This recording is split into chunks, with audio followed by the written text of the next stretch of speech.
आप हमारे भी लल्ला का नामकरण कर दो ना। पुत्री, ये क्या कह रही हो तुम? विनती कर रही हूँ, और मेरी जे आग्रह अस्वीकार मत ही करो। आप दोनों भाइयों का नामकरण एक साथ हो जाएगा।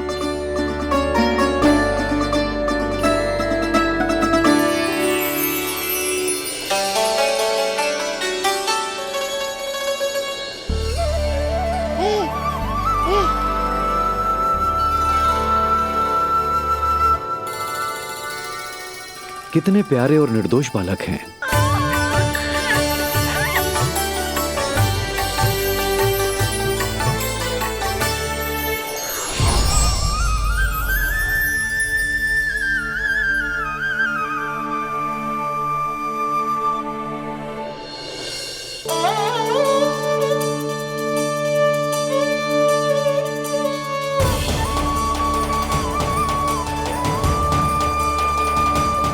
इन दोनों को देखकर गुरुदेव की आंखों में आंसू क्यों आ गए?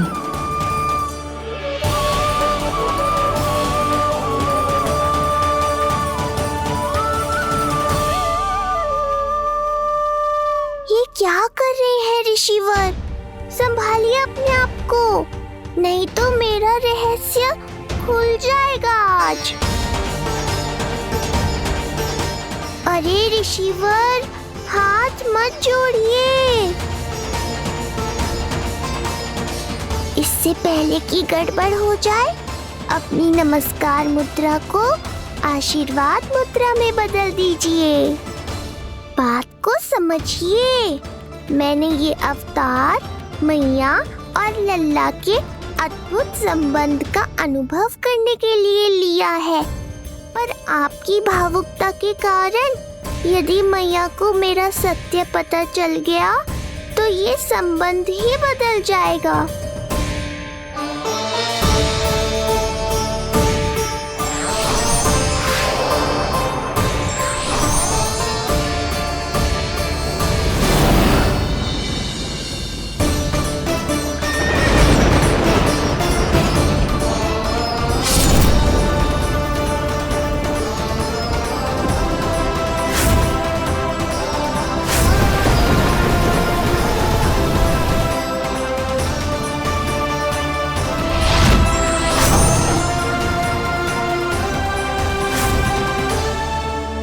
अब आप सब कुछ जान चुके हैं ऋषिवर, इसलिए अब मेरे सामने हाथ जोड़कर मेरे सत्य को उजागर मत कीजिए।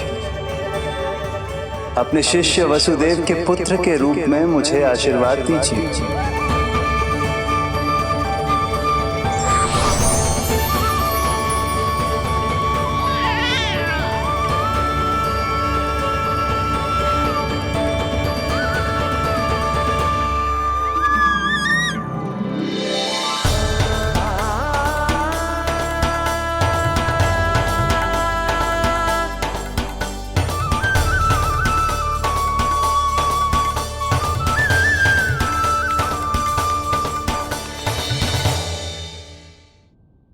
ऋषिवर, आप मौन क्यों हैं? और आपकी आंखों में आंसू? सब कुछ ठीक है ना? अब तो आप हमारे लल्ला का नामकरण करोगे ना?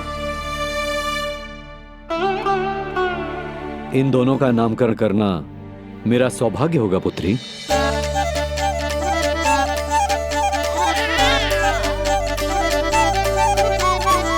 परंतु ये गोपनीय रूप से करना होगा।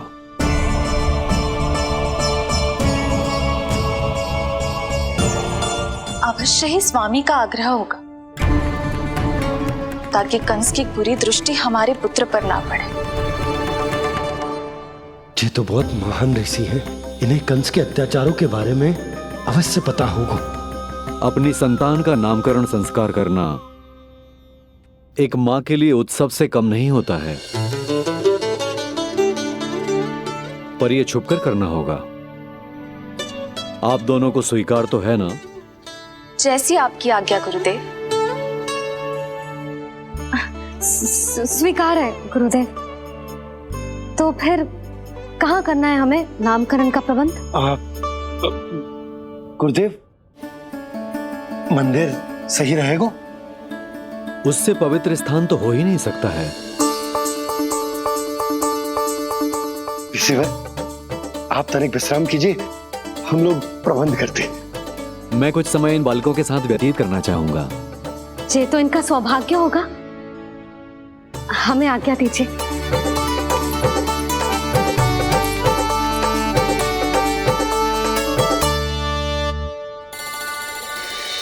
प्रभु, स्वयं भगवान होकर भी आपको बंदी गृह में जन्म लेना पड़ा। अब अपनी मां को छोड़कर दूसरी मां के यहां पलना पड़ रहा है। जब से गोकुल आए हैं, छुप छुप कर रहना पड़ रहा है। इतनी नन्ही सी अवस्था में दुष्ट कंस के कितने ही आक्रमणों का सामना कर चुके हैं आप। और जिस उत्सव में सभी सप्तऋषियों और सभी देवी देवताओं को साक्षी बनकर आना चाहिए, उस नामकरण उत्सव को यहां एकांत में करना पड़ रहा है। क्यों प्रभु, इतने कष्टों को सहकर ये अवतार क्यों लिया है आपने? दुष्टों का नाश करने के लिए, धर्म की स्थापना करने के लिए और सबसे अधिक मैया की ममता का अनुभव करने के लिए। पर इसके लिए इतने कष्ट? मानव जीवन लिया है तो कष्ट तो उठाने ही पड़ेंगे ऋषिवर। मानव जीवन की आंच जला रही है, फिर भी आप मुस्कुरा रहे हैं प्रभु। ये कैसा अनोखा अवतार है। आंच में जलकर भी यदि मैं नहीं मुस्कुराऊंगा तो अपने भक्तों को क्या शिक्षा दूंगा मैं? आज एक कंस का प्रकोप है, भविष्य में सहस्रों कंस होंगे और आने वाले युगों में होंगे अनगिनत कंस। उस समय मेरे भक्तों को पता होना चाहिए कि अपने कष्टों को कैसे सहना है और धर्म के पथ पर अडिग कैसे रहना है।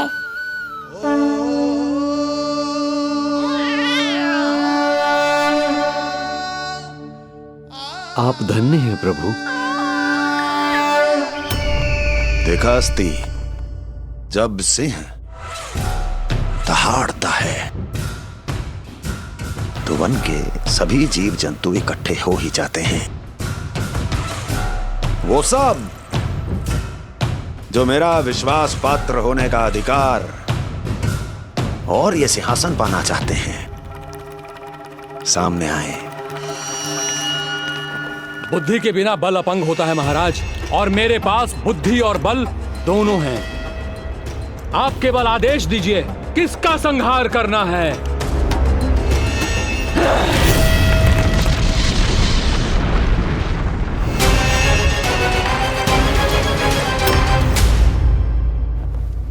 सारी तैयारी हो गई। बोलो। आप गुरुदेव को बुला लो, मैं रोनी जीजी और बालकों को ले आती हूँ। यशोदा, तुम रुष्ट तो ना हो ना मुझसे? मैं भला रुष्ट क्यों होने लगी? नहीं, तुम जो उत्सव बड़े धूमधाम से करना चाहती थी और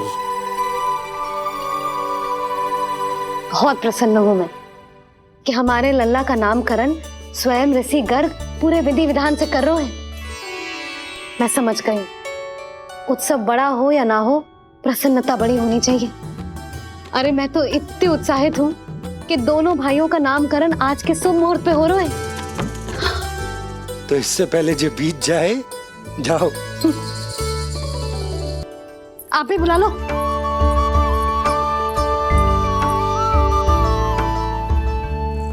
यहाँ सब के सब एक से बढ़कर एक है, तो फिर अपने कार्य के लिए किसका चुनाव सबसे पहले करूं? मेरा सामर्थ्य तो आपने अभी तक देखा ही नहीं महाराज। चुटकी बजाकर शत्रुओं का विनाश कर सकता हूं मैं।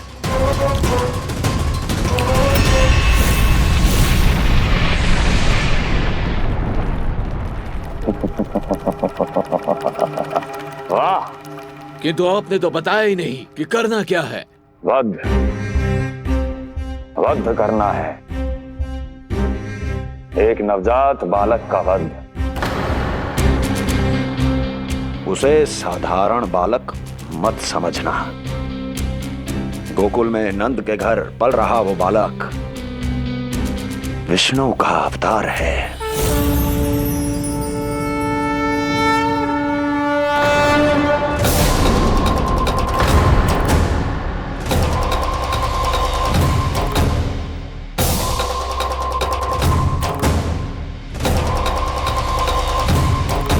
क्या हुआ? इतना सन्नाटा क्यों छा गया? क्षमा कीजिए महाराज, पर मैं नन्हे बालकों के साथ हिंसा नहीं करता। विष्णु अवतार बड़ा छलिया है महाराज, मैं उसका मुख भी नहीं देखना चाहता।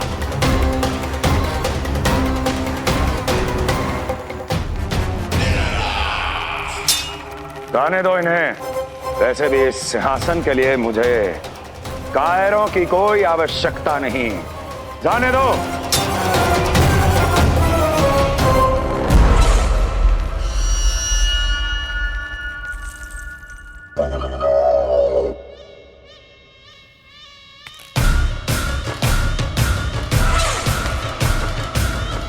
दुर्जन, क्या कहा था मैंने कहा था केवल वही आए जिनके हृदय में साहस का ज्वालामुखी धधकता हो, जिनकी तलवारें पर्वतों का सीना चीरने के लिए व्याकुल हो, जिनकी संकल्प शक्ति इतनी दृढ़ हो कि वो मृत्यु से टक्कर ले जाए। वही होगा इस सिंहासन का असली अधिकारी। महाराज,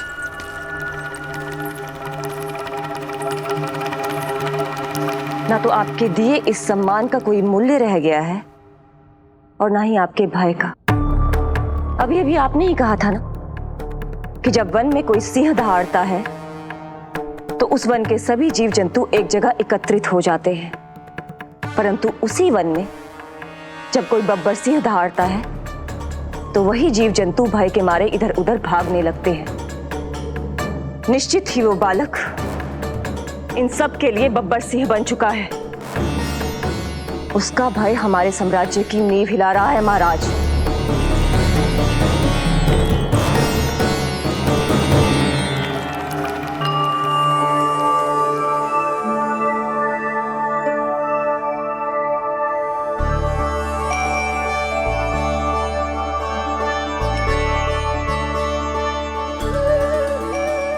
हे नारायण, मेरा मार्गदर्शन कीजिए।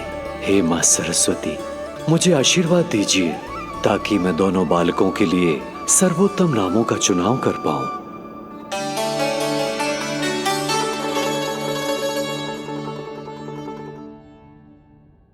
आपके पुत्र को बड़े भाई के कर्तव्य का निर्वाह करना है और इस दायित्व को प्रभु श्री राम से अच्छा किसने निभाया है?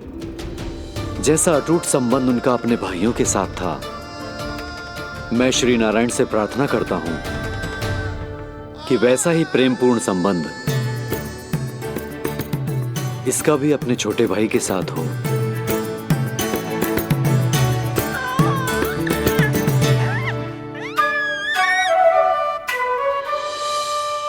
इसीलिए इसका नाम राम हो। इसीलिए इसका नाम राम, इसीलिए इसका नाम राम।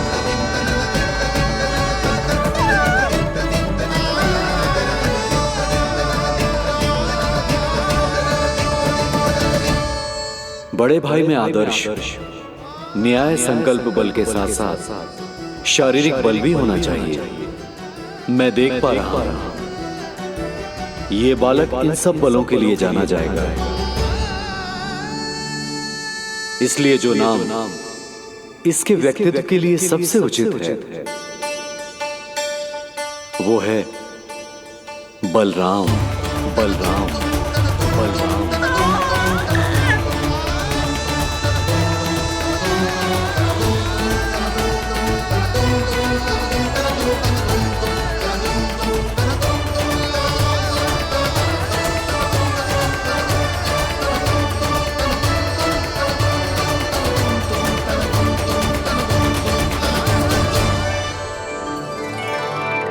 बलराम।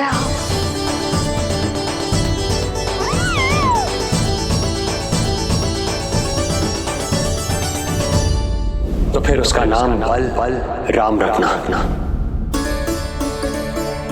कैसा अद्भुत संयोग है रिसीवर। जब इसके जन्म की सूचना देने मैं वसुदेव भैया के पास मथुरा गया था, तब उन्होंने भी यही नाम रखा था, बलराम। ये संयोग नहीं, नारायण की इच्छा है नंदराज। बलराम से अधिक उपयुक्त नाम इस बलराम के लिए कुछ और हो ही नहीं सकता है। पर मैं तो दाऊ कहकर ही बुलाऊंगा इन्हें, बलदाऊ।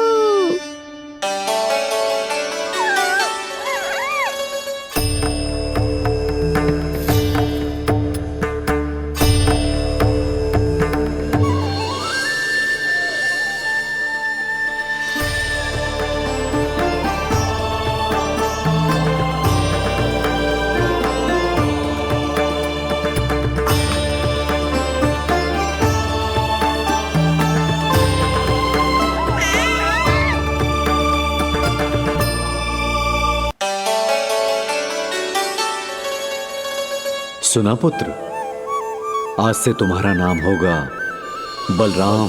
बलराम बलराम।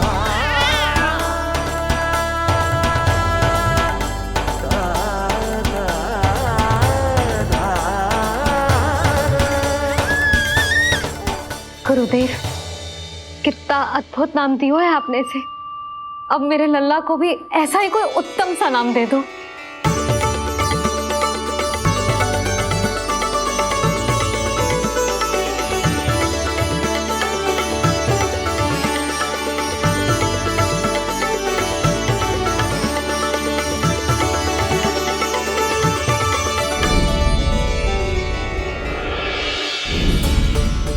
ये कठिन दायित्व आपने ही मुझे सौंपा है प्रभु। इसे निभाने की क्षमता भी आप ही दीजिए।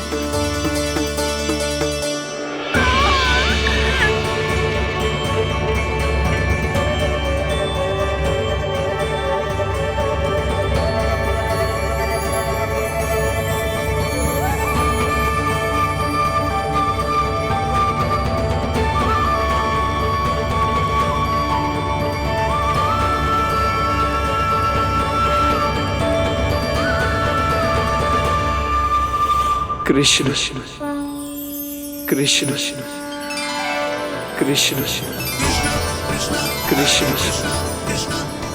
कृष्ण कृष्ण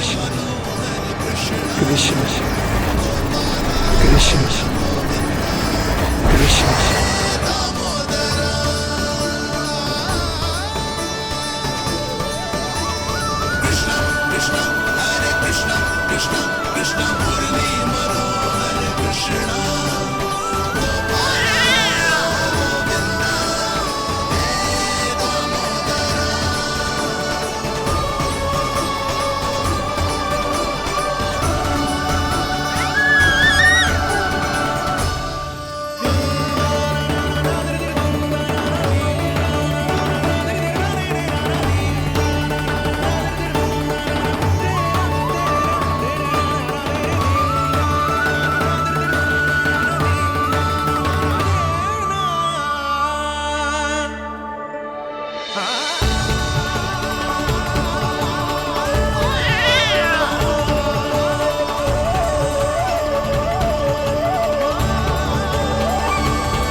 कृष्ण कोई साधारण शब्द नहीं है। ये अनेक विशेषताओं से भरा हुआ है। क बना है कमलकांत से, अर्थात वो जो श्रीपति विष्णु जैसा हो।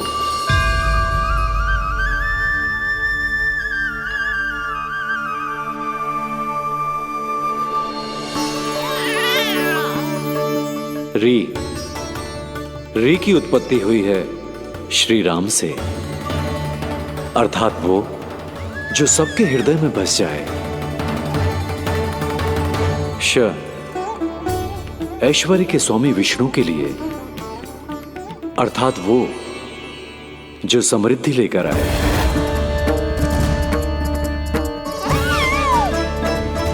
और ना है नरसिंह के लिए, अर्थात वो जो रक्षा करे।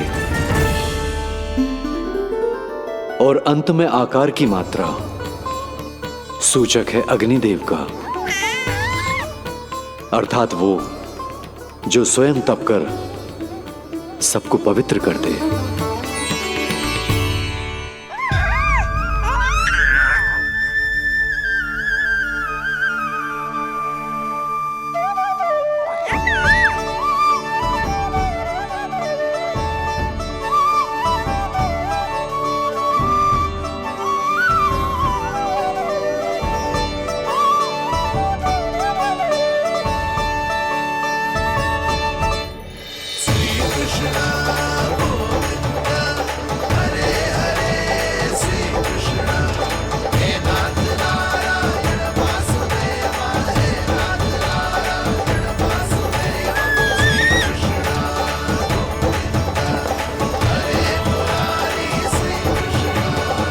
आज से तुम्हें सारा संसार जिस नाम से पहचानेगा वो नाम है कृष्ण। वो नाम है कृष्ण। वो नाम है कृष्ण। वो नाम है कृष्ण। कृष्ण कृष्ण कृष्ण कृष्ण कृष्ण कृष्ण कृष्ण कृष्ण कृष्ण कृष्ण कृष्ण कृष्ण कृष्ण।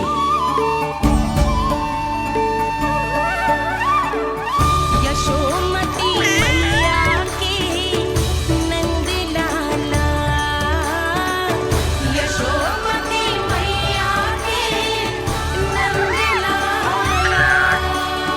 असुरी कार्य करने वालों के लिए कृष्ण नाम का अर्थ एक और भी होगा। वो घनी अंधेरी रात जिसमें इसने जन्म लिया, पर इससे जो प्रेम करते हैं उन सभी के लिए कृष्ण नाम का अर्थ होगा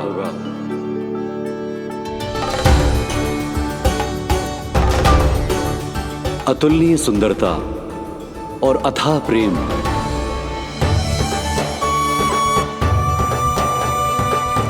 इन दोनों विशेषताओं का साक्षात स्वरूप होगा ये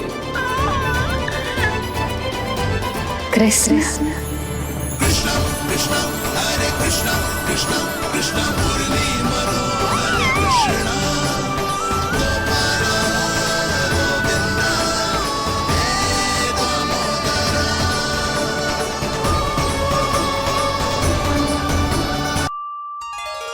कृष्ण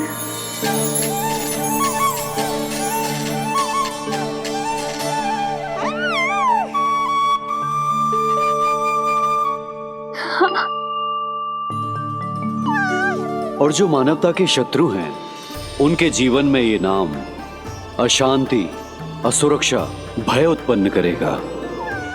पर सात्विक प्रवृत्ति के व्यक्तियों के लिए ये नाम शांति, संतोष और सुख का सूचक होगा।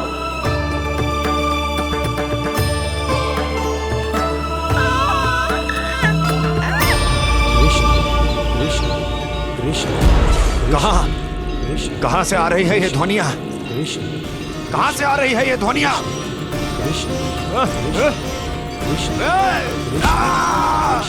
स्वामी महाराज,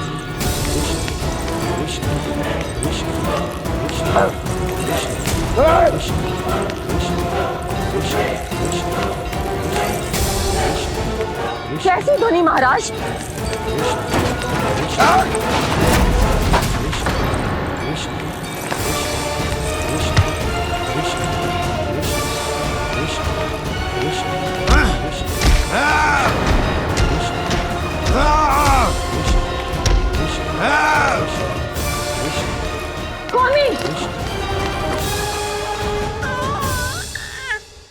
कृष्ण।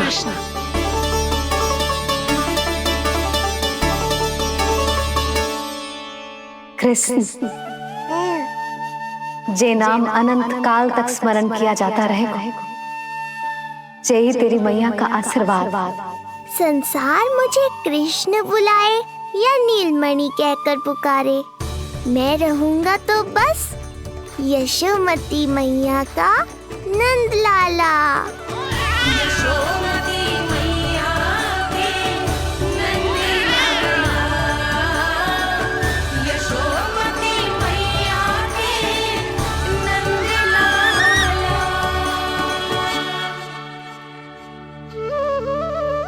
गुरुदेव, आपने मेरे लल्ला को इतना प्यारा नाम दियो है, उसके लिए आपका बहुत बहुत धन्यवाद। एक बार गोपियों को पता चलेगा तो देखना कैसे रटने लगेंगी मेरे लल्ला का नाम। इससे पहले कि आप सब बाहर जाकर किसी और को बताएं, एक कर्मकांड शेष है। नामकरण के बाद पिता को आशीर्वाद के रूप में कुछ न कुछ उपहार बालक को अवश्य देना चाहिए।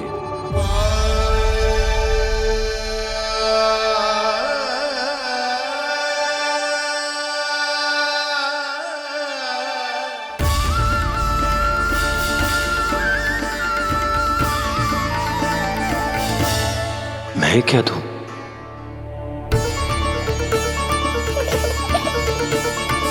वासुदेव मेरे शिष्य हैं और उनकी अनुपस्थिति में यह दायित्व मैं निभाऊंगा।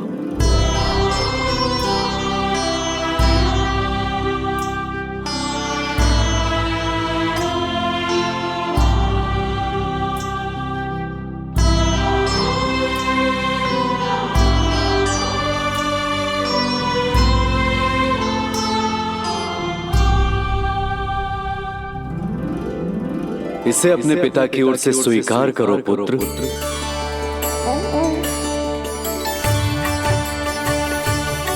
कल्याण हो।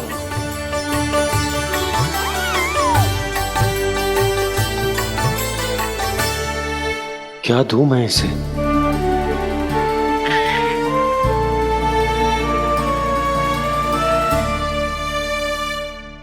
आप सोच क्या रहे हो? आशीर्वाद दो ना अपने कृष्ण को।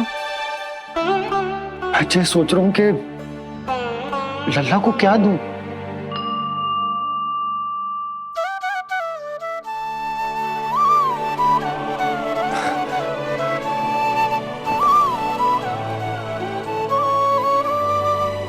लल्ला,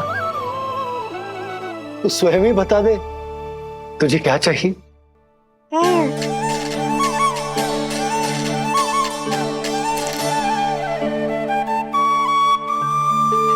देखो जी, लल्ला ने ही आपकी उलझन समाप्त कर दी।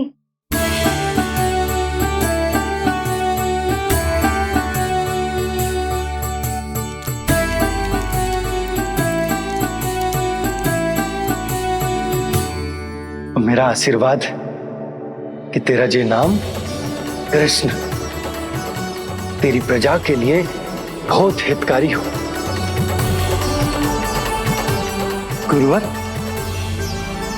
आप भी इसे आशीर्वाद दें।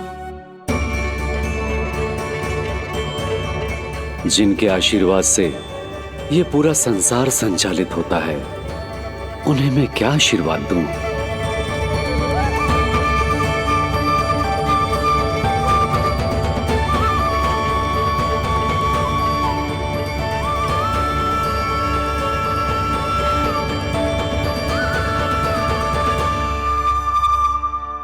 आपने तो मुझे मेरा नाम दिया है ऋषिवर। ये तो मेरा सौभाग्य था प्रभु कि आपने इस कार्य के लिए मुझे चुना। पर आपका कार्य अभी समाप्त नहीं हुआ ऋषिवर। एक विनती और है मेरी। आज्ञा दीजिए प्रभु, क्या करना होगा मुझे? बाबा को मेरी वास्तविक पहचान बतानी होगी आपको, और इन्हें इस बात के लिए मनाना होगा कि ये मैया को कभी भी मेरा सत्य पता ना चलने दे। पर प्रभु, मैं ये कैसे कर पाऊंगा? आप ही कर पाएंगे ऋषिवर, क्योंकि अब आप इस कृष्ण अवतार के मुख्य उद्देश्य को जानते हैं। बंद करो, बंद करो ये ध्वनिया।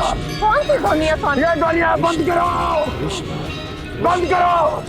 क्या सुनाई दे रहा है? ये शब्द जो मेरे कानों में गूंज रहा है। भारत भारत समझिए। रुक जाइए। मुझे महाराज।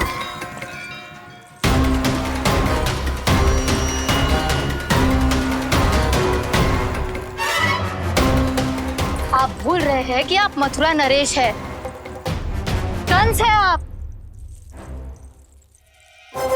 और किसी भी व्यक्ति, वस्तु या घटना से महाराज कंस इतने व्यथित नहीं हो सकते कि वो सुदबुक खो बैठे। स्वयं को संभालिए महाराज। बंद हो गई, बंद हो गई, बंद हो गया वो स्वर, बंद हो गई वो ध्वनिया।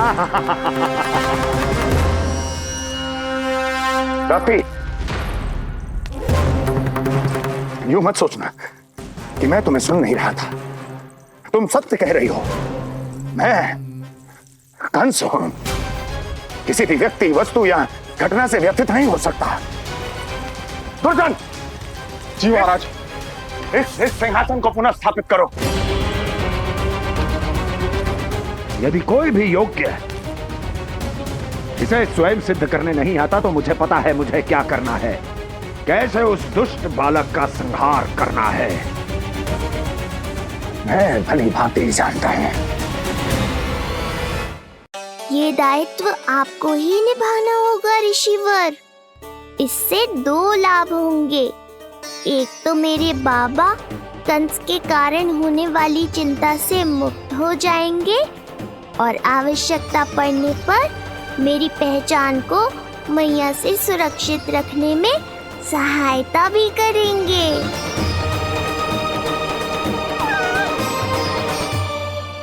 नंदराज, अब बलराम और कृष्ण दोनों को भूख लग गई होगी।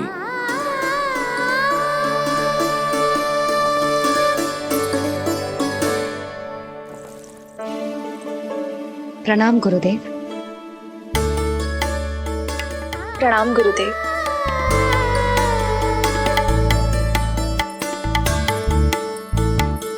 गुरुदेव, अब आप भी विश्राम कर लीजिए। नहीं नंदराज, मुझे शीघ्र ही मथुरा पहुंचना है। राजा वासुदेव और रानी देवकी मेरी प्रतीक्षा कर रहे होंगे। पर इससे पहले कि मैं जाऊं, मुझे आपको कुछ बताना है।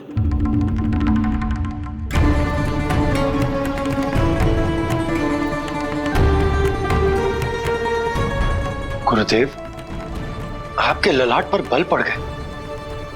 सब कुछ ठीक तो है ना? कहीं आप मुझे कंस के बारे में तो ना बताना चाहते?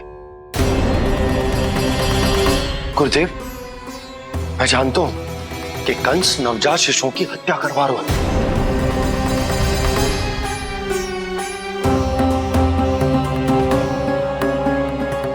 कंस नहीं, कृष्ण के बारे में कुछ कहना है मुझे।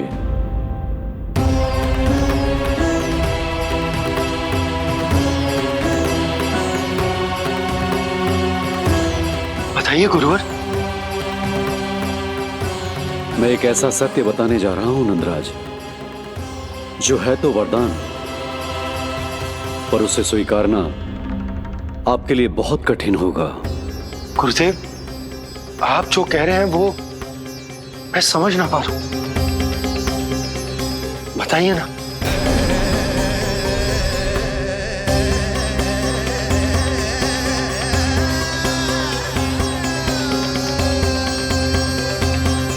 बताइए ना गुरुवर।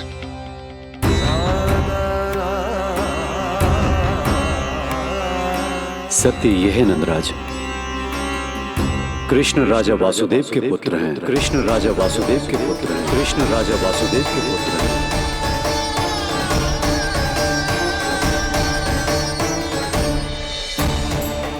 और वो कोई साधारण बालक नहीं है। स्वयं श्री हरि विष्णु के अवतार हैं और वो कोई साधारण बालक नहीं है। स्वयं श्री हरि विष्णु के अवतार हैं।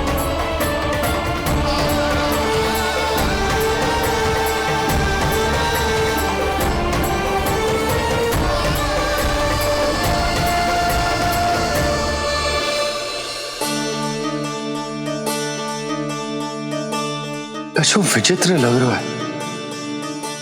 कौन हो तुम? मैं हूं श्री विष्णु का अवतार। शिव, ये कैसे संभव है गुरुदेव? वो तो नन्हा सा बालक।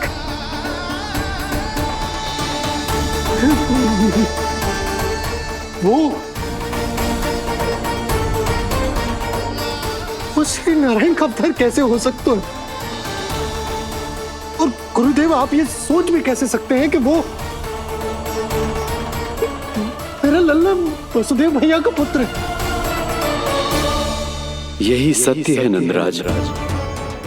पिछले जन्म में मिले वरदान का फल है ये।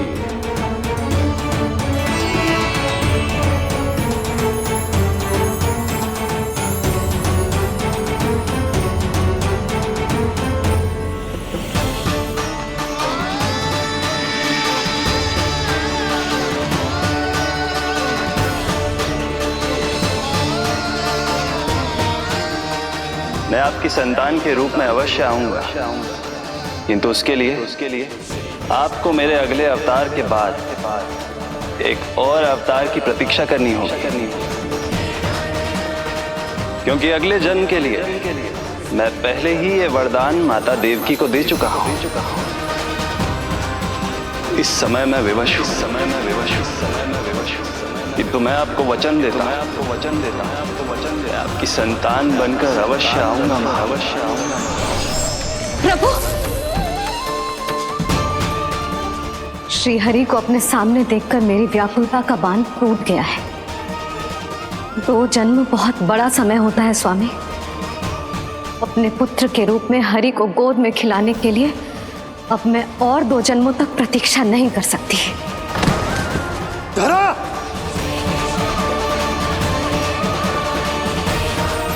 माता देवकी को मैं पहले ही वचन दे चुका हूं, इसलिए विधि के विधान के अनुसार मुझे उन्हीं का पुत्र बनकर जन्म लेना होगा। किंतु आपकी आतुरता का अनुभव करने के बाद अब मैं भी आपका स्नेह पाने से स्वयं को और वंचित नहीं रख सकता। ये जो भी हो रहा है प्रभु की ही लीला है। कृष्ण के जन्म के तुरंत बाद भगवान विष्णु के आदेश पर वासुदेव जी के यहां आना पड़ा और आपकी और रानी यशोदा की पुत्री को अपने पुत्र के साथ बदलना पड़ा और इस तरह कृष्ण आपके और रानी यशोदा के पुत्र बन गए।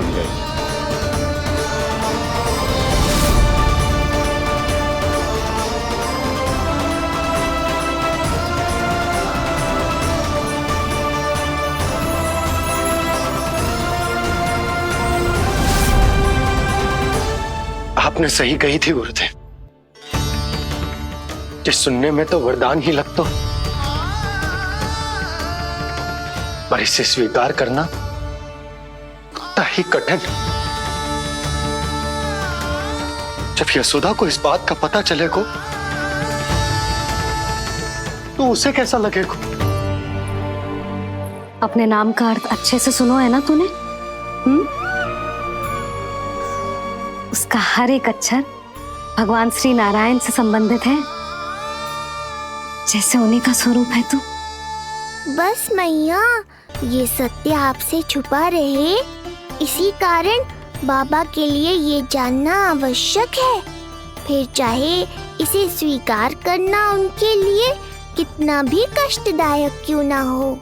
नहीं नंद, ये सत्य उन्हें आप नहीं बताएंगे।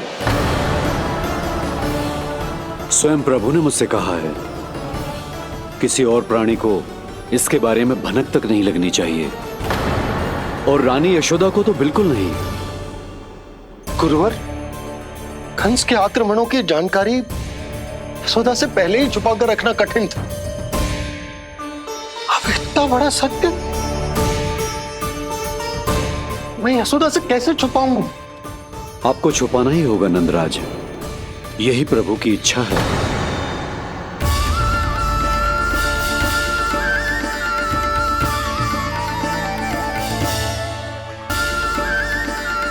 पर क्यों गुरुवर? ताकि नारायण अपनी मैया की ममता का अनुभव कर पाए। यही तो उनके अवतार का मुख्य उद्देश्य है। मुख्य उद्देश्य? हाँ नंदराज, नर नारायण के अवतार में अपनी तपस्या करते समय प्रभु ने जो अनुभव किया था, उसके कारण ममता के सुख का अनुभव करने के लिए प्रभु व्याकुल हो उठे थे। ऐसा क्या हुआ था, मुझे भी बताइए। हो सकता है ये बात इस सत्य को स्वीकार करने में मेरी सहायता करे। बहुत समय पहले की बात है। अनेक देवी देवता परम प्रभु विष्णु के पास बैकुंठ गए थे। वहां प्रभु की आंखों में आंसू देखकर वो सभी स्तब्ध रह गए।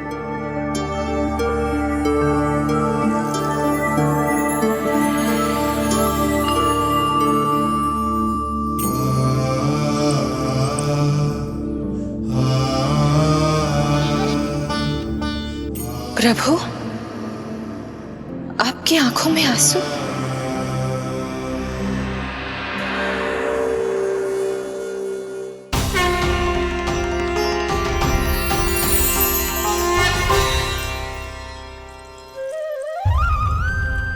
चिंता मत कीजिए, आप सब तो जानते हैं हिरण्यकश्यप को मारने के लिए मैंने नरसिंह अर्थात आधे मानव और आधे सिंह के रूप में अवतार लिया था। उस राक्षस का वध करने के बाद नर और सिंह दोनों भागों ने अलग अलग होकर नर और नारायण के रूप में पुनः जन्म लिया। वर्तमान में वो दोनों बद्रिकाश्रम में तपस्या कर रहे हैं।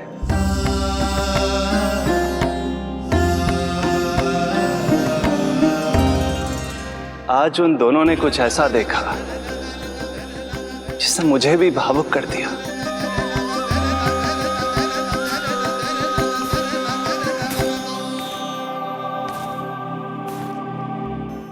सखा, ये युवक कौन है? निकट के एक गांव के धनी व्यापारी का पुत्र है ये। प्रत्येक संध्या वन के उस पार ये अपनी प्रेयसी से मिलने जाता है और फिर रात्रि भर उस नर्तकी के साथ सहवास करने के बाद सुबह अपने निवास को लौट आता है। यदि यही इसका नित्य क्रम है तो फिर आज ये इतने तनाव में क्यों है?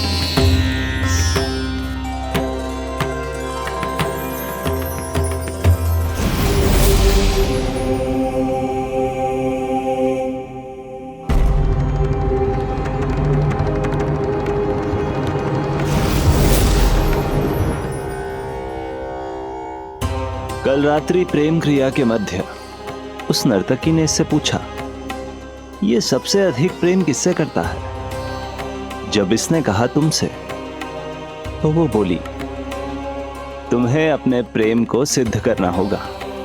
अपनी मां के हृदय को उसके तन से अलग कर मुझे सौंपना होगा। मां का हृदय? क्या हुआ प्रभु? वो लाया अपनी मां का हृदय?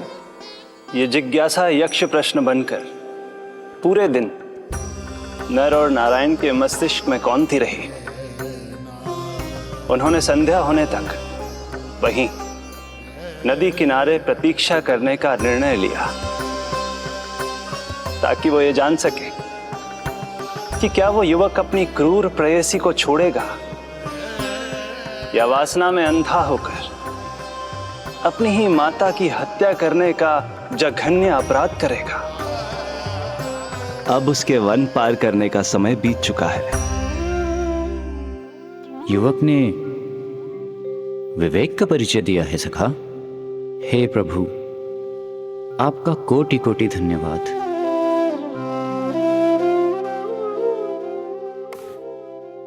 सखा,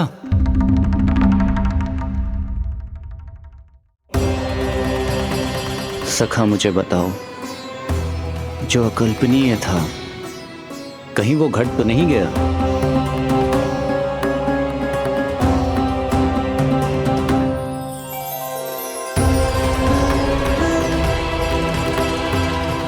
जब इस युवक की मां को इसकी प्रेयसी की क्रूर मांग के बारे में पता चला तो जो उसने किया वो इस समस्त संसार में केवल एक मां ही कर सकती है।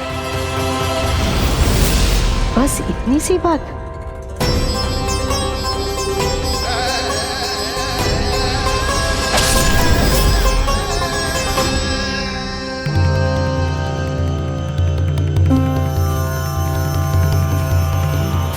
संभाल के मेरे बेटे, कहीं चोट ना लग जाए तुझे। संभाल के मेरे बेटे, कहीं चोट ना लग जाए तुझे। संभाल के मेरे बेटे, कहीं चोट ना लग जाए तुझे। ये तो उसकी मां की पुकार है। मां, मैंने क्या कर दिया मां?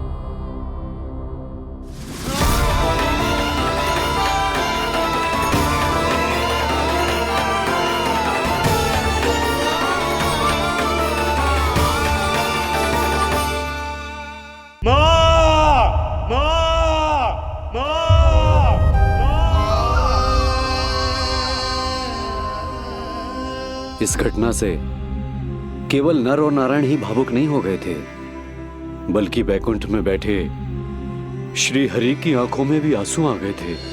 ममता के लिए तरसने लगे थे वो। इसीलिए उनके इस अवतार का मुख्य उद्देश्य है मां की ममता का अनुभव करना। यही कारण है कि ये सत्य आपको रानी यशोदा से छुपाना ही होगा नंदराज। नहीं तो वो कृष्ण को मां की दृष्टि से नहीं, एक भक्त की दृष्टि से देखेंगी, और प्रभु जिस आनंद के लिए इतना कष्ट उठा रहे हैं उससे ही वंचित रह जाएंगे। बोलिए नंदराज, आप श्री नारायण के इस सत्य को गुप्त रखेंगे ना?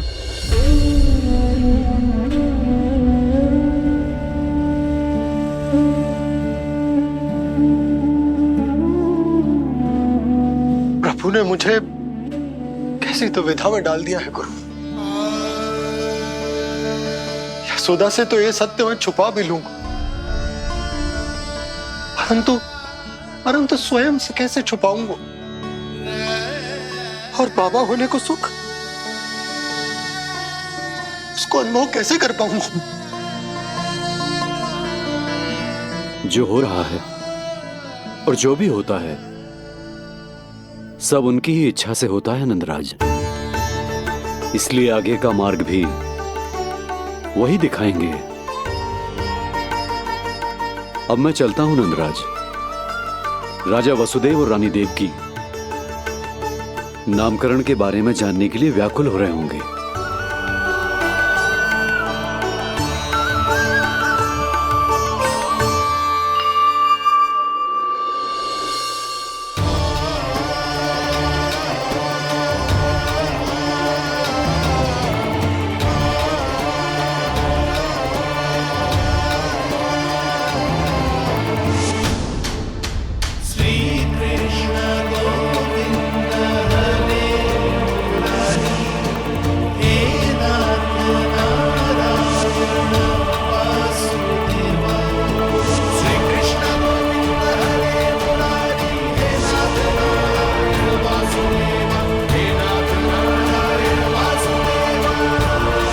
सत्य ये है नंदराज, कृष्ण राजा वासुदेव के पुत्र हैं।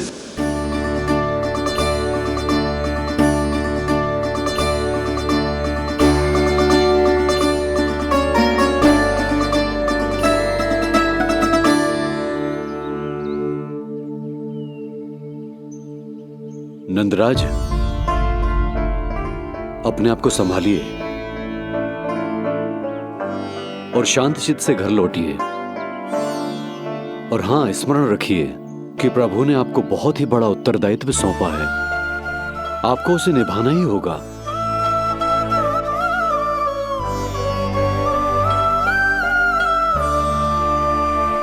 प्रभु आपको शक्ति दे।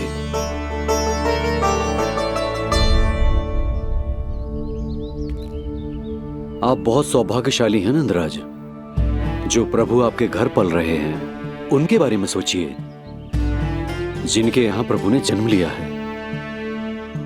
वो दोनों तो प्रभु की बाल लीलाओं से पूरी तरह से वंचित हैं।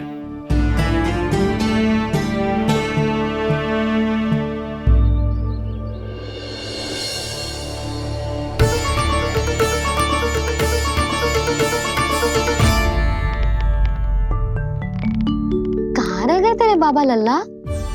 जो आए क्यों ना अब तक?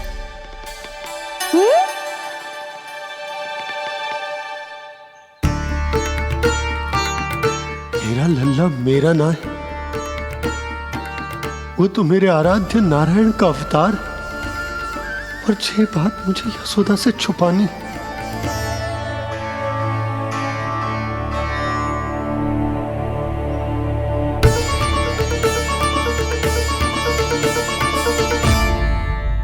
बाबा वहीं खड़े मत रहो, अब आ भी जाओ ना।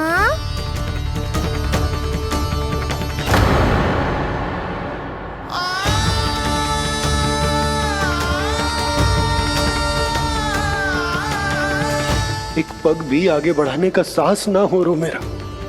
हे प्रभु, आप ही बताओ, अपने आराध्य को, अपने इष्ट देव को अपने लल्ला के रूप में कैसे देख पाऊंगा मैं जानता हूँ बाबा, ये बहुत कठिन है, पर भीतर तो आओ।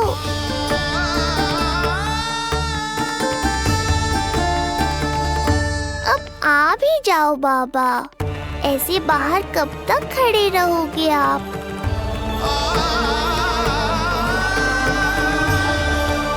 बस बाबा, बस आ जाओ भीतर, आ जाओ, आओ ना, आओ ना।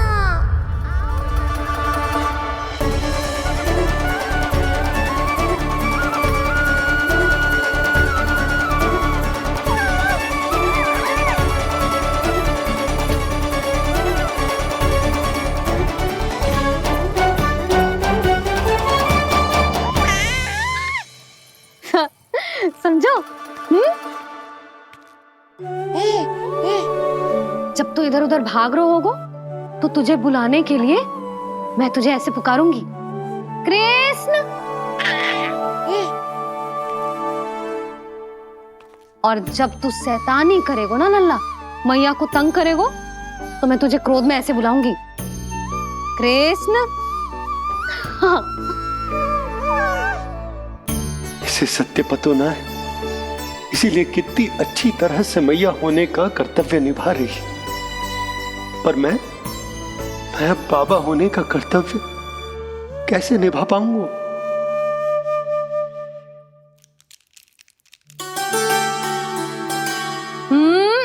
सावधान।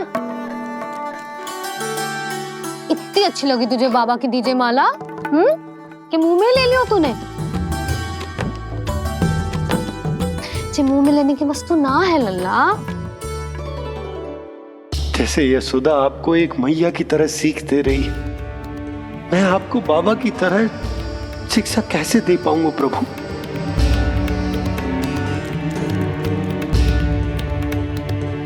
कृष्ण, अभी मना किया ना मैया ने? ये तो प्रभु को ही डांट रही है। सावधान, जो फिर से मुंह में लिया तो। यशोदा, तुम्हें पता भी है तुम किस पर क्रोधित हो रही? हाँ, अपने लल्ला पर। और किस पर? मेरे कहने का अर्थ ये है कि तुम्हें सच में पता भी है जे कौन है? स्वयं प्रभु ने मुझसे कहा है किसी और प्राणी को इसके बारे में भनक तक नहीं लगनी चाहिए, और रानी यशोदा को तो बिल्कुल नहीं, और रानी यशोदा को तो बिल्कुल नहीं, और रानी यशोदा को तो बिल्कुल नहीं। यही कहना चाहते हो ना आप कि मैं गोकुल के राजकुमार को डांट रही हूँ? अरे पर मैया और बाबा का स्थान तो हर पद से ऊंचा होता है ना जी। माँ और बाबा को तो अधिकार होता है ना प्रेम करने का भी और भूल पर डांटने का भी। बस यही बात आपको समझनी है बाबा, फिर सब पहले जैसा हो जाएगा। मैं समझता हूँ जे, पर ये विचार के जे केवल हमारा पुत्र ना है, ये स्वयं नारायण का अवतार भी है, इसे अपने मन से निकाल ना पा रहा हूं मैं। ओहो, आपको समझाना तो मैया को संभालने से भी अधिक कठिन है बाबा।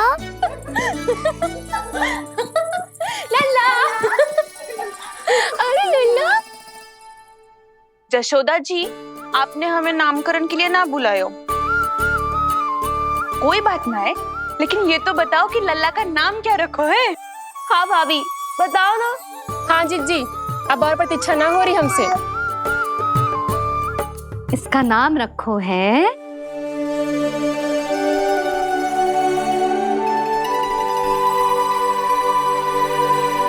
कृष्ण।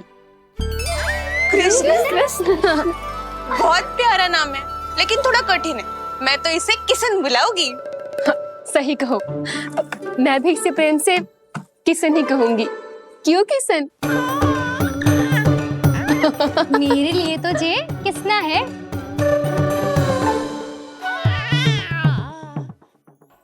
क्या कर रही हैं ये सब? बाबा, इन सब के लिए मैं केवल कृष्ण हूँ, भगवान नहीं। बस अब आप भी शीघ्र ही समझ जाओ ना ये। अरे तुम सब। हाँ, बुरा मुझे भी लग रहा है, जो सारी की सारी पहले ही दिन मेरे लल्ला का नाम बिगाड़ रही हैं। किंतु इसमें भी इन सब का प्रेम ही छुपा है, और हम सब तो प्रेम से भगवान को भी प्यारा सा नाम दे देते हैं, है ना? हाँ। सत्य तो ये है कि कृष्ण नाम बहुत अच्छा है, किंतु मैं भी अपने लल्ला को प्रेम का नाम देना चाहती हूँ। कान्हा बुलाऊंगी इसे, कान्हा बुलाऊंगी इसे, कान्हा बुलाऊंगी इसे।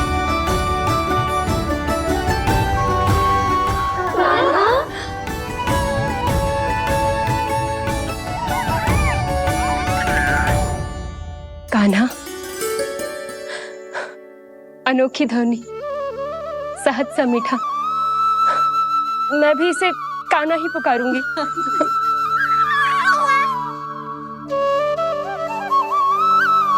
आप भी बुलाओ ना इसे।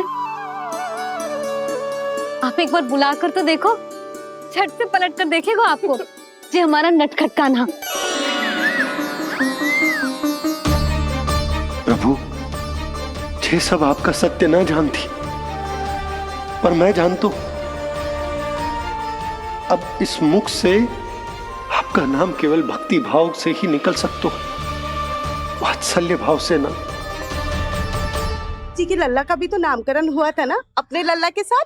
हाँ भाभी, क्या नाम रखा गया है इसका? हाँ, बताओ ना। हाँ भाभी, बोलो ना, बताओ ना जी। ना देखो, एक मैया से उसके लल्ला का नया नाम बताने का आनंद मैं ना छीन सकती। यदि तुम सबको कान्हा के दाऊ का नाम जानना है तो चलो सबके सब रोहिणी जीजी के पास। हाँ, सही कहो। मैं अभी आई। हाँ,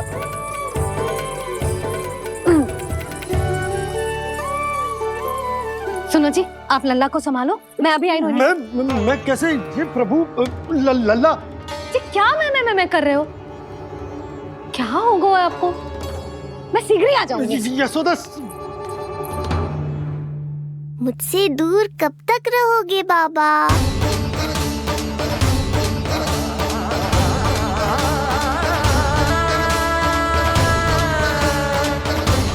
एक बार मेरी ओर देखो तो सही।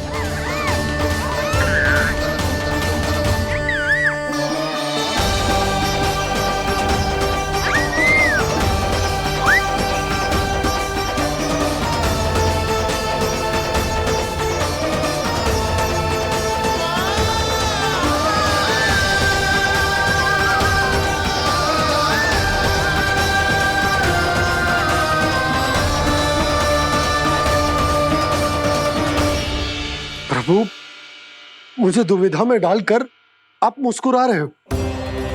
ये कैसी परीक्षा है?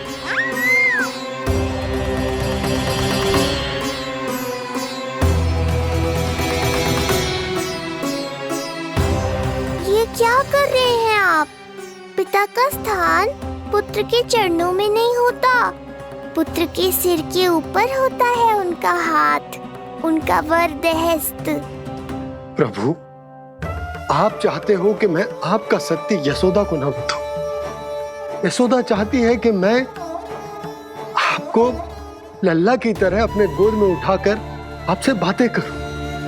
मेरी आंखें चाहती हैं कि मैं आपको अपने इष्ट देव, अपने आराध्य के स्वरूप में देखूं।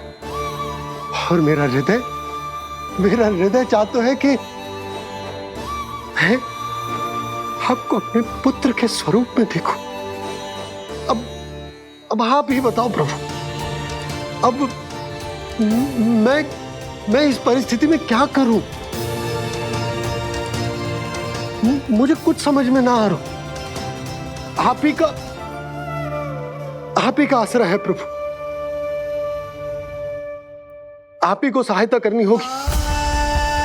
आप ही बताइए कि किस प्रकार एक भक्त अपने भगवान को अपने लल्ला के स्वरूप में देखे, उसे अपने हाथों में उठाए, उसे खिलाए, उसके साथ बातें करे, कैसे वो उसका लालन पालन करे अपने पुत्र के स्वरूप में। प्रभु, मुझे कुछ समझ में ना आ रहा। सहायता करो प्रभु।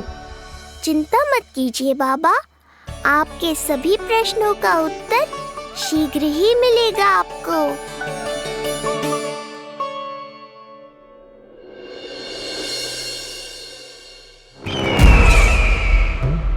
ऋषि गर्ग पधारे हैं महाराज।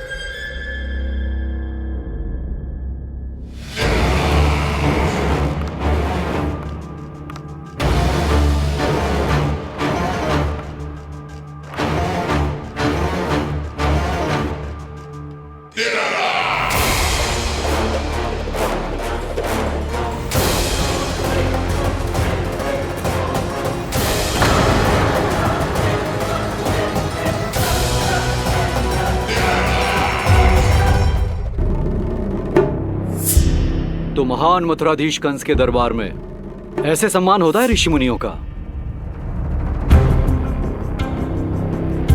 नहीं ऋषिवर, ये तो केवल एक उदाहरण है कि कैसे एक विष्णु भक्त का सम्मान नहीं किया जाना चाहिए। तब तो अच्छा ही है।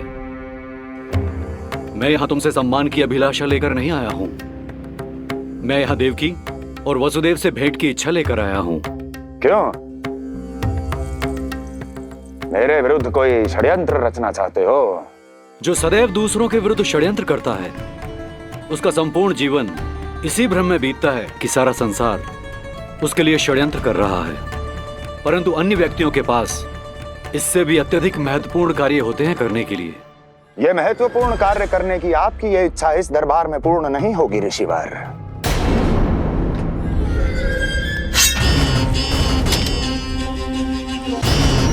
मैं आपको उन दोनों से भेंट करने की आज्ञा नहीं दूंगा। कैसे रोकोगे मुझे? कैसे? बड़ा ही विचित्र प्रश्न है, किंतु इसका उत्तर बड़ा ही सरल है ऋषिवर। जानते हैं, मेरे दिन का आरंभ कैसे होता है। किसी ना किसी का संहार करके। और यदि एक संहार और हो जाएगा तो मुझे क्या अंतर पड़ेगा। स्वयं से एक प्रश्न पूछो कंस, स्वयं से एक प्रश्न पूछो कंस। मेरा संहार करने के लिए, मेरा संहार जिस संकल्प शक्ति की आवश्यकता है, संकल्प शक्ति की आवश्यकता वो है तुम में, वो है तुम में। कर पाओगे मेरा संहार? जिस संकल्प शक्ति की आवश्यकता, जिस संकल्प शक्ति की आवश्यकता वो है तुम में, वो कर पाओगे मेरा संहार? कर पाओगे मेरा संकल्प शक्ति की आवश्यकता है, संकल्प शक्ति की आवश्यकता। बोलो कंस, बोलो। यदि मैंने श्राप दे दिया, यदि मैंने श्राप दे दिया, कौन सा कवच तो तुम्हारा उसे सत्य होने से रोक पाएगा, उसे सत्य होने से रोक पाएगा। बोलो कंस, बोलो। यदि मैंने श्राप दे दिया, यदि मैंने श्राप दे दिया, कौन सा कवच तो तुम्हारा उसे सत्य होने से रोक पाएगा, उसे सत्य होने से रोक पाएगा। ऋषिवर, यदि आपके हृदय में स्वामी के विरुद्ध षड्यंत्र करने की इच्छा नहीं है तो महाराज भी आपको किसी से भेंट करने से रोकना नहीं चाहेंगे, है ना महाराज?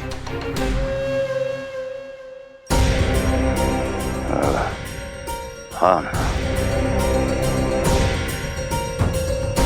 आप उन दोनों से भेंट कर सकते हैं।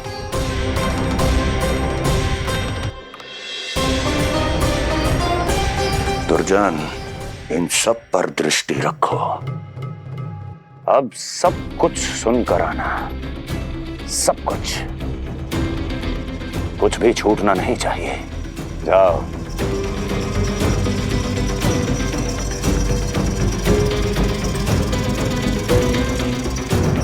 लगता है प्राप्ति राजकार्य सीख रही है मुझसे।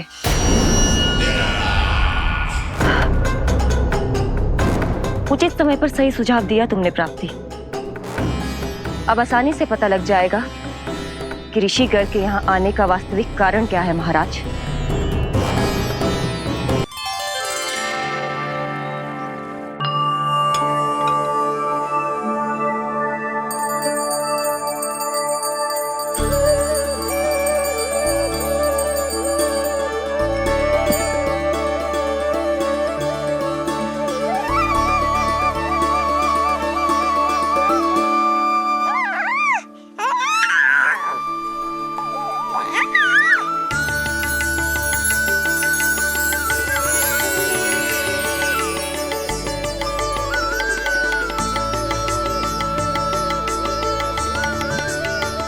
स्वयं नारायण मेरे घर में है तो ये फूल उनके चरणों में क्यों चढ़ा रहा हूं? तैयार होगा मेरा लल्ला। किंतु बुरी दृष्टि वाला टीका लगाना तो भूल ही गई तेरी मैया। अभी आ।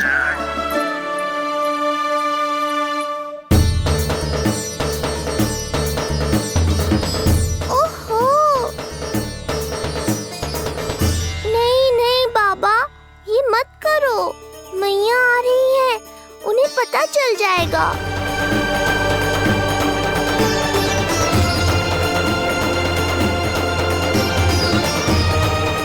ये फूल तो आपके चरणों के लिए ही बने हैं प्रभु, इन्हें स्वीकार करें।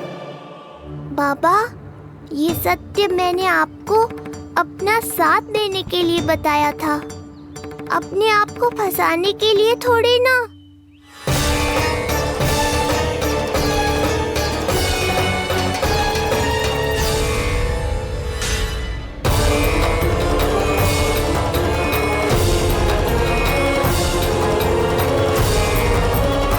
नारायण नारायण। प्रणाम पंडित जी। नंदराज जी, रानी जी, बिटिया के पांव भारी थे ना, तो उसे लिवाने समधियाने चला गया था।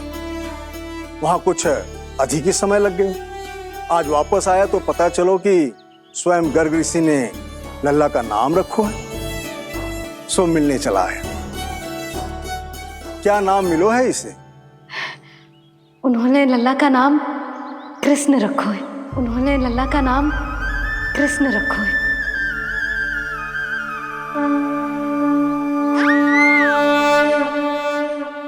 कृष्ण। आहा, उत्तम, अति उत्तम। बहुत मधुर नाम है।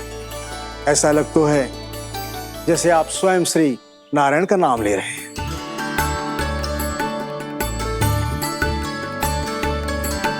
स्थिति को और गंभीर मत बनाओ पंडित जी। आपको तो बाबा के प्रश्नों का उत्तर देना है। एक बार मेरी ओर देख लो, आपको स्वयं ही पता चल जाएगा कि आपको इस समस्या को कैसे सुलझाना है।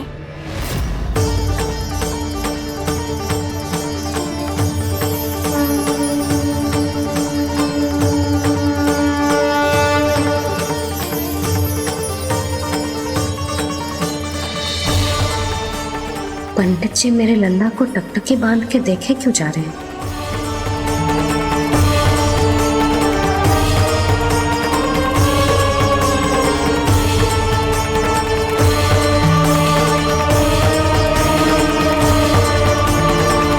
स्थिति को और गंभीर मत बनाओ पंडित जी। आपको तो बाबा के प्रश्नों का उत्तर देना है। एक बार मेरी ओर देख लो, आपको स्वयं ही पता चल जाएगा कि आपको इस समस्या को कैसे सुलझाना है।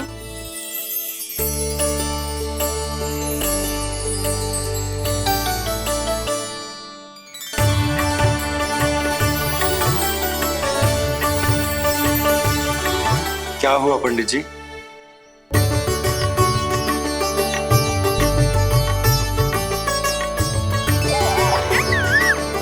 बधाई हो लल्ला, इतना प्यारा नाम मिलो है तुम्हें। नंदराज जी, जब भी मैं लल्ला को देखता हूं तो मुझे भगवान श्री राम की झलक दिखाई देती है। क्यों ना दिखाई देगी, उन्हीं के तो अगले अवतार हैं ये। कभी कभी तो मन में विचार आता है कि एक वो भी समय था जब भगवान इस धरती पर अवतार लेते थे और हम मानव के बीच में घूमते फिरते खाते पीते थे और अपनी लीला दिखाते थे। मुझे तो लगता है पंडित जी कि कितने भाग्यवान थे महाराज जनक और महारानी सुनैना। उन्होंने माता सीता को जन्म न दियो और महारानी कैकई जिन्होंने प्रभु राम को जन्म न दियो, फिर भी उनके पालन पोषण का सौभाग्य प्राप्त हुआ उन्हें।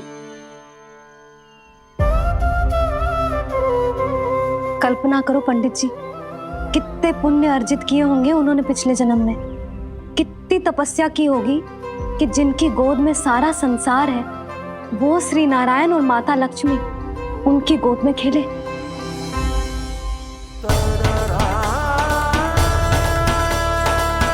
संसार में अवतार लेकर सांसारिक नाते भगवान को भी निभाने पड़ते हैं, फिर हम तो मानव हैं। संसार में अवतार लेकर सांसारिक नाते भगवान को भी निभाने पड़ते हैं, फिर हम तो मानव हैं।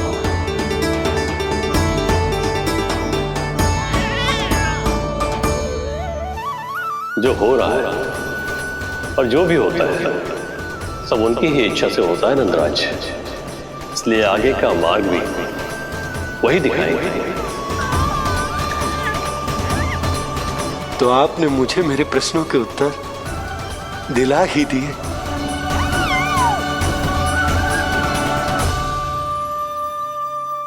मैं भी क्या क्या बातें करने लगा। लगता है नाना बनने की प्रसन्नता का प्रभाव है जी। हमारी बिटिया को लक्ष्मी हुई है ना। बधाई हो पंडित जी, बहुत बहुत बधाई हो।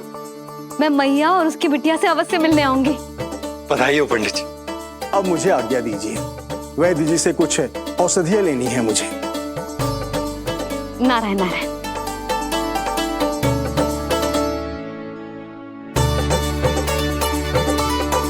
आजा लल्ला, आजा।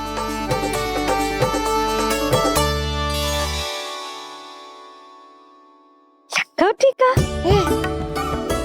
सुनो जी, तनिक कान्हा को संभालो, मैं यूं गई और यूं आई।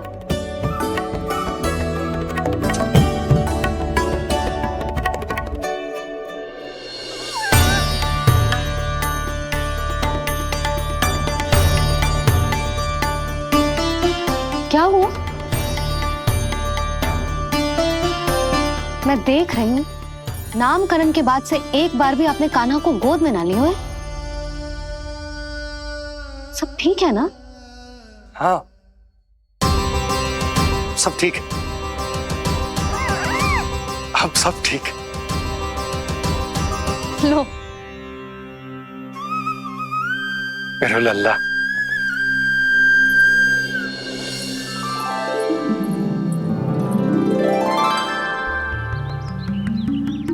आपका बहुत बहुत धन्यवाद ऋषिवर।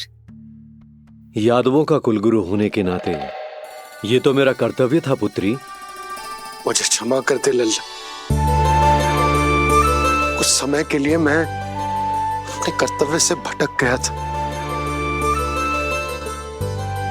सब कुछ पूरे विधि विधान से संपन्न हुआ है।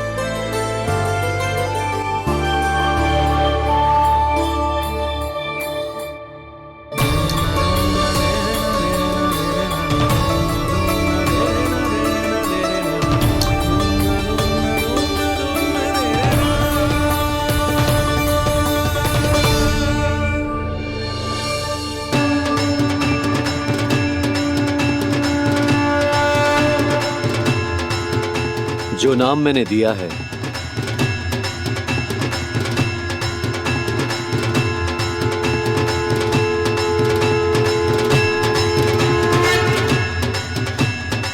आप मुझे क्षमा कर दो बाबा, मैंने आपको इतनी दुविधा में डाल दिया।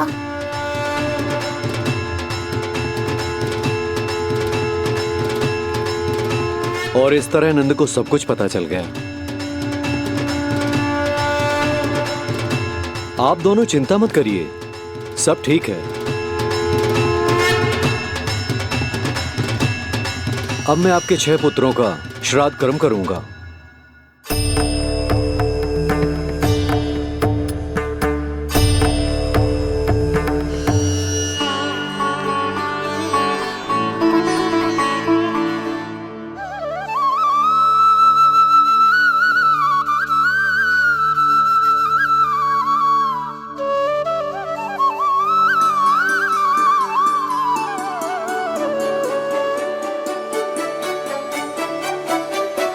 कान्हा, क्या हुआ जो मैं तेरा वास्तविक बाबा ना हूं? क्या अंतर पड़ तू कि तुम मेरे आराध्य के अवतार हो? महत्वपूर्ण बात तो ये है कि मुझे तुम्हारे साथ मुस्कुराने को, तुम्हें खिलाने को, तुम्हारा ध्यान रखने को, तुमसे प्रेम करने को सौभाग्य प्राप्त हो।